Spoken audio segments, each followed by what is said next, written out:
সালাতুত তওবা আদায় করার নিয়ম কানুন। সালাতুত তওবা এর পরিচয়, সালাতুত তওবা এর নিয়ত, সালাতুত তওবা পড়ার নিয়ম, সালাতুত তওবা কবুল হওয়ার জন্য শর্ত, এই সকল বিষয় নিয়েই হচ্ছে আজকের এই ভিডিওটি অনেক গুরুত্বপূর্ণ, তাই আমরা সকলেই মনোযোগ সহকারে শুনি এবং দেখি। প্রথমেই সালাতুত তওবা এর পরিচয়। কোনো ব্যক্তি আল্লাহর নাফরমানি তথা গুনাহের কোনো কাজ করে ফেললে, চাই ইচ্ছাই হোক কিংবা ভুলে, নিয়ম হলো সাথে সাথে পাক পবিত্র হয়ে 2 রাকাত নামাজ পড়ে আল্লাহর দরবারে খাঁটিভাবে তওবা ইস্তেগফার করা এবং ভবিষ্যতে কখনো সেই গুনাহ না করার পাক্কা এরাদা করা।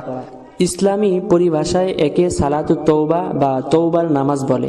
বহু হাদিস দ্বারা প্রমাণিত যে কোনো ব্যক্তি সালাতুত তওবা এর 2 রাকাত নামাজ পড়ে আল্লাহর দরবারে খাঁটি দিলে তওবা করলে আল্লাহ তাআলা তার পিছনের সকল গুনাহ মাফ করে দেন।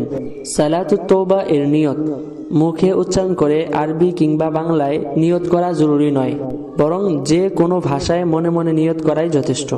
নামাজ পড়ার নিয়ম।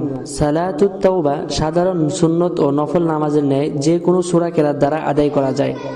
উভয় রাকাতেই সূরা ফাতিহার পর অন্য সূরা মিলাতে হবে এবং আখেরি বৈঠকে আত্তাহিয়াতু, দরুদ শরীফ, দোয়াইমা সূরা সব পড়ে সালাম ফিরাতে হবে। তওবা কবুল হওয়ার জন্য শর্ত। খাঁটি অন্তরে তওবা করার জন্য ওযু গোসল করা কিংবা পাক পবিত্র হয়ে নামাজ পড়াও শর্ত নয়, বরং যে কোনো সময় যে কোনো অবস্থায় আল্লাহর নিকট তওবা করা যায়।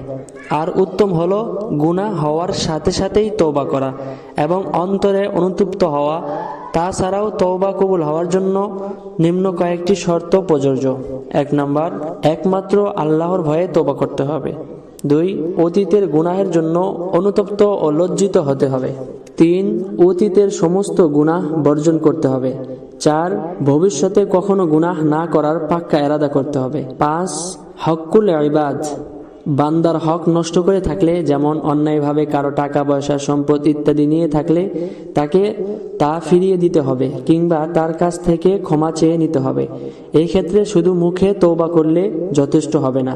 6, হক্কুল্লাহ তথা আল্লাহর হক নষ্ট হলে তা পূর্ণ করার চেষ্টা করতে হবে, যেমন অতীতে নামাজ, রোজা, হজ, জাকাত ইত্যাদি তরক হয়ে থাকলে তা কাজা করে নিতে হবে। এই ক্ষেত্রে মুখে তওবার সাথে সাথে ঘাটতি পূরণ করাও জরুরি। আশা করা যায় এসব শর্ত মেনে তওবা করলে আল্লাহ তাআলা তার অতীতের সকল গুনাহ ক্ষমা করে দিবেন। ইসলামিক সকল ধরনের শিক্ষণীয় ভিডিও পেতে আমাদের চ্যানেলকে সাবস্ক্রাইব করুন।